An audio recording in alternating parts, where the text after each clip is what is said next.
అండి అందరికి. ఈరోజు చికెన్ పకోడీ ఎలా చేయాలో చూపిస్తాను రండి. ఈజీగా ఫాస్ట్గా అయిపోయేలా ఎలా చేయాలో చూపిస్తాను రండి. ఇంగ్రీడియంట్స్ వచ్చేసి ఒక ఎగ్ అండి, కార్న్ఫ్లోర్ అండి, సాల్ట్, అలాగే కారం అండి, చికెన్ మసాలా అండి, అలాగే గరం మసాలా నేను ఇంట్లో చేసుకున్నదండి. ఇది వచ్చేసి పసుపు అండి, ఇది వచ్చేసి అల్లం వెల్లుల్లి పేస్ట్ అండి, ఒక కొన్ని కరివేపాకు తీసుకుందామండి, ఒక హాఫ్ నిమ్మకాయ కూడా అండి, ఒక 350 గ్రామ్స్ వచ్చేసి చికెన్ తీసుకున్నానండి. కొట్టేసుకుని వేసుకోవాలి. తర్వాత ఒక స్పూన్ వచ్చి అల్లం వెల్లుల్లి పేస్ట్ అండి,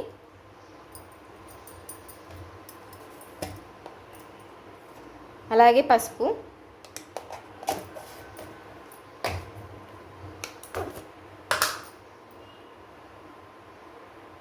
కారం అండి, నేను స్పూనున్నర వేస్తున్నానండి కారం,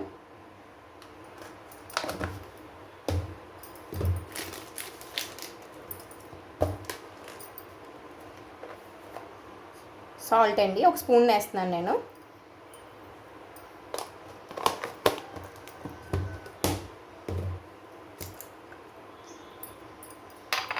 అలాగే గరం మసాలా అండి ఇంట్లో తయారు చేసింది,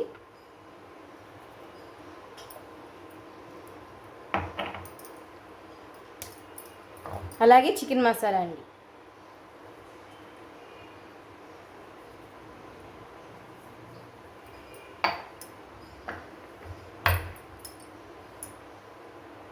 అలాగే ఒక నిమ్మకాయ పిండుకోవచ్చండి.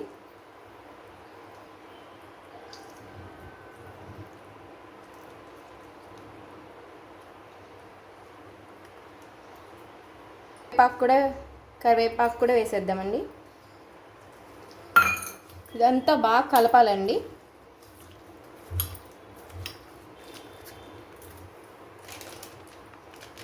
కార్న్ఫ్లోర్ కూడా వేద్దామండి.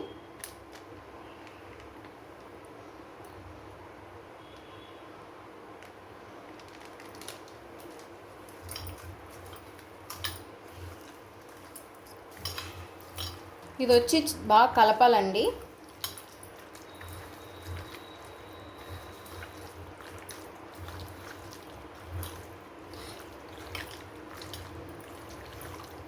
బాగా కలిపితేనే మొత్తం అంతా పడుతుందండి. ఇది బాగా కలిపేసి ఒక గంట మ్యాగ్నేట్ చేసేసి పక్కన పెడదామండి. బాగా మాత్రం కలపాలండి. చూసారు కదండి, 1 అవర్ తర్వాత ఇలా అవుతుంది. మ్యాగ్నేట్ చేసింది మొత్తం. ఇప్పుడు మనం బాగా మరిగిందండి నూనె.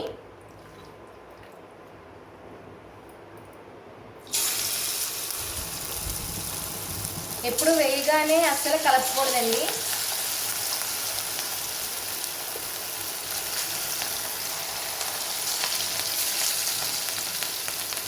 ఎందుకంటే మసాలాలు వేరైపోతాయండి, అందుకని వేయగానే ఎప్పుడు కలపకూడదు, అలా ఉంచేయాలి.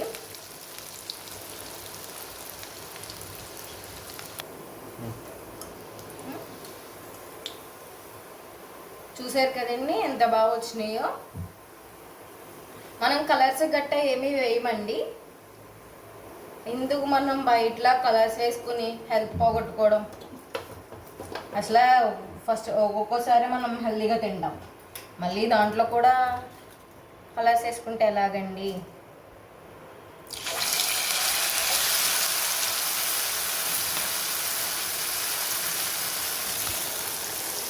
వేగానే మాత్రం అస్సలు కలపకండి. కలిపితే మాత్రం మసాలా గట్ట వేరే అయిపోతుంది. సో వేగానే మాత్రం అస్సలు కలపకండి.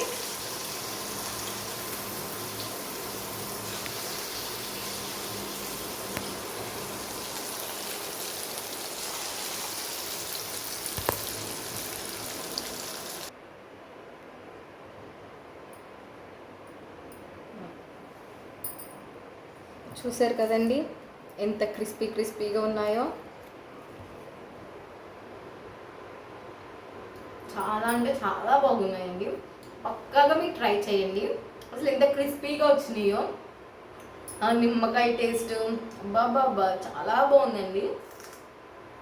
మీరు పక్కా ట్రై చేయండి. ట్రై చేసి ఎలా వచ్చిందో చెప్పండి కామెంట్లో. బాయ్.